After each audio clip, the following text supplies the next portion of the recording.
원래 그 쾌락 구조 프리뷰 했어야 됐는데, 그것으로 넘어가기 전에 한 번 더 첫 번째 단계에 대해서 말씀드리고 싶어요. 그러니까 제 이세리론에서의 불가능성에 대해서.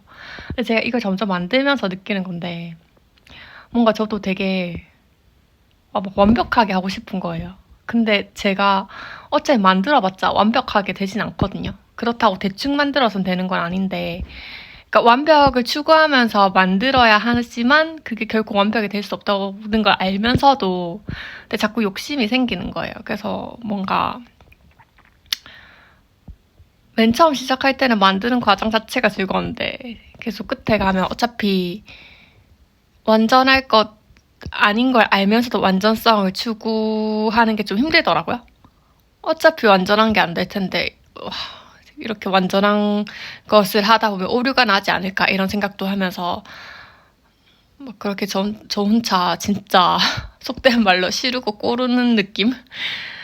근데 갑자기 또 거기 막 빠져 있다가 딱 생각하면 어차피 완전성이 안 되는 거 알기 때문에 이런 거 알기 때문에 그래서 그렇게 생각하니까 또 이 힘들었던 게 또 재밌고 즐겁더라고요. 어차피 원래 나로부터 출발한다는 걸 아니까 그냥 내 것일 뿐이니까 그리고 세계를 사랑하는 마음일 뿐이니까 일단 그런 생각이 들어서 이렇게 찍게 되었는데 그래서 불가능성에 대해서 한번 설명을 할 건데 제가 맨 처음에 이걸 느꼈을 때는 되게 기분 좋은 거 그냥 이유는 모르겠지만 그냥 좋고 막 가슴도 팡팡 뛰고 너무 좋으면 배 아플 때도 있고 막 그런 신체적 증상들도 있고 왜인지 모르지만 그냥 되게 좋은 그런 느낌이었던 것 같고 그게 불가능성에 대한 걸 내가 뭔가 느꼈을 때 그랬던 거라고 저는 생각을 하니까 그리고 두 번째는 거기서 도망치려고 해도 계속 나를 당기는 이렇게 빨려 들어가는 그런 느낌이 있었던 것 같아요. 진짜 중독처럼 헤어나오지 못하고 그걸 거부했을 때 자꾸 그쪽으로 오도록 반복하게 되돌이표라고도 할 수도 없죠. 그쪽이 무엇이 나를 끌어당기는지조차 모르지만 뭔가 이유도 모른 채 계속 빨려 들어가는 느낌이었던 것 같고 나중에는 그냥 불어오는 바람이구나. 왜 그거를 봐요. 불어오는 바람이니까 내가 그 바람을 손에 쥐면 불어오는 바람이 아니게 되잖아요. 근데도 그걸 알면서 또 너무 아름다운 손에 쥐게 되고 나중에는 손에 쥐는 행위가 좀 의미가 있진 않구나. 지만 내가 불어오는 바람을 느끼기 위해선 그 방법밖에 없구나. 아닐 수도 있고요. 그냥 불어오는 바람을 그냥 볼 수도 있잖아요. 하지만 보는 것조차도 그 바람을 잡는 행위라고 저는 생각을 하기 때문에 그냥 그런 나의 한계성? 그런 거를 바람으로 느꼈던 것 같아요. 불가능성에서부터 다시 시작하겠습니다. 저는 그런 식으로 경험을 하면서 쫓아 들어갔는데 불가능성을 근데 저 말고도 이런 거에 대해서 말하는 사람이 많거든요. 뭐 공백이라던가 공집합이라던가 무라던가 이데아라던가 우리가 완전히 다 알 수 없는 부분에 대해서 말을 하는 사람들이 많은데 근데 그 사람들이랑 저랑 다른 것 혹은 제가 궁금했던 부분을 풀어주지 못하는 점에 대해서 생각한 게 뭐냐면 그 사람들은 그러니까 알지 못하는 인식 불가능한 어떤 영역이 있다라고 상정하는 건 똑같은데 우리가 그걸 추구할 수밖에 없다고 말하는 사람도 있었지만 저는 애초에 출발을 거기서 잡거든요. 거기서부터 우리가 나왔다라는 거죠. 그리고 거기서부터 나온 걸로 해서 우리가 뭐 완전하다는 게 아니라 그런 게 끝인 게 아니라 계속 그게 우리가 그런 인식할 수 없는 것이 인식할 수 없음에도 불구하고 인식하도록 자꾸 영향력을 발휘한다는 거죠. 그렇게 보고 있거든요. 그러니까 제 기준에서는 이게 불가능성이면 얘가 이렇게 이 한 방향으로만 영향을 미치는 거예요. 아시겠죠? 반대 방향으로란 거 이렇게 일방향으로.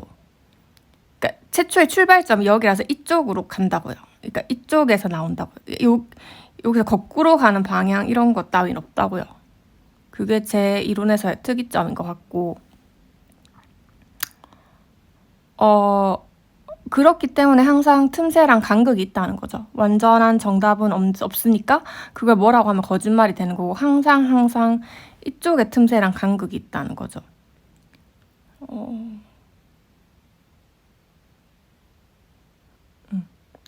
근데 제가 궁금한 거는 사실 이쪽이에요. 이런 틈새랑 간극이 있는데 우리가 어떻게 여기서 결정이 되냐는 거죠.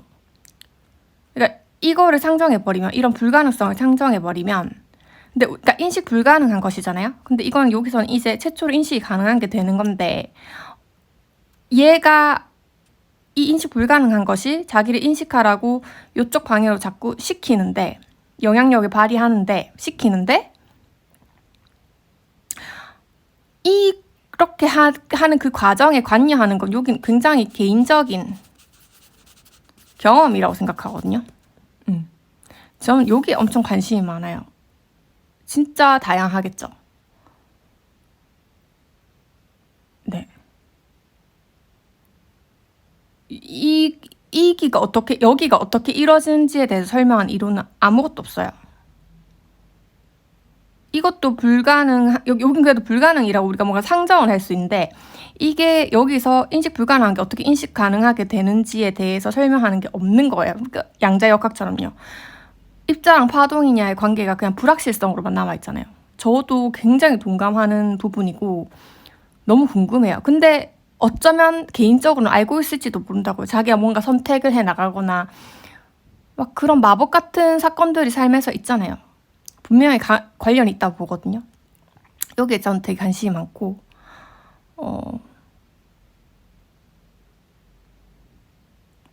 쾌락이 항상 있다고 생각하고요. 이 불가능성에 더 다가갈 때 더 큰 쾌락이 있다고 생각을 하고, 그러니까 다가간다기보다 이거를 인식할 수 있게 될 때, 그러니까 이렇게 간극이 있으면 항상 무한이겠죠. 끝없이 인식해야만 하는 삶인 거예요.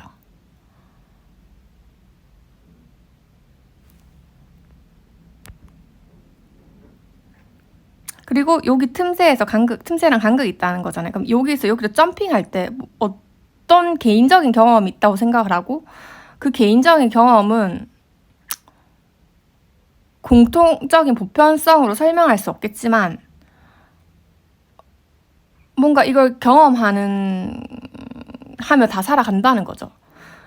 그래서 자신의 이런 불가능성으로부터 만들어낸 자신의 가능에 대한 건 자신만이 알고, 거기에 자신의 가장 큰 쾌락이 있다는 거죠. 그래서 이 인식할 수 없는 것과 인식할 수 있는 것 사이에 있는 어떤 틈새랑 간극, 거기서 일어나는 변화 과정을, 저는 그게 희열이라던가 빨려 들어가는 거라던가 바람으로 느꼈던 것 같아요. 그러니까 뭔가 그런 식으로 더듬더듬 하다가 이거를 언어로 딱 확정을 하면 이제 쾌락 구조가 되는 거고, 근데 그 틈새랑 간극 사이에 무슨 뭐라 할 수 없지만 힘이 있는 것 같아요. 전 그 힘이 어쩌면 제일 궁금했던 것 같아요. 다른 건 나머진 정해져 있잖아요. 인식할 수 없는 불가능성으로, 그리고 그걸 언어화했을 때, 아니면 최초로 우리가 뭔가 확실하게 할 수 있는 어떤 물질이 있다면 그건 쾌락 구조인 거고, 근데 그 사이에 있는 틈새나 간극을 사건이라고 치부할 수도 있을 것 같아요. 모르겠어요. 잘 모르겠지만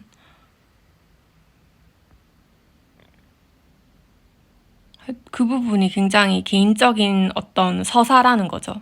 그 부분이 전 제일 흥미가 있는 것 같아요, 사실상.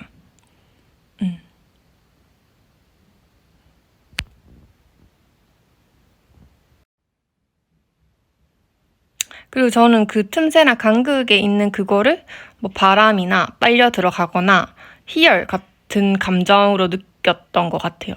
내가 왜 그랬는지를 생각하면 그건 쾌락 구조가 되겠지만 그 두 개 전체가 전부가 아니죠. 전부가 아닌 느낌을 계속 들게 하는 어떤 불가능한 영역이 있는 것 같아요. 그렇습니다.